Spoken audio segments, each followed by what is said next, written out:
Level up your iPad gaming experience by connecting your PS5 DualSense controller. First, grab your iPad and unlock it.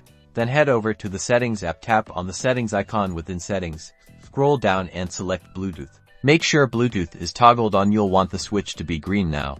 We need to put your DualSense controller into pairing mode. Locate your PS5 DualSense controller, and on the controller, there's a PlayStation button and a Create button, which is the button to the left of the touchpad.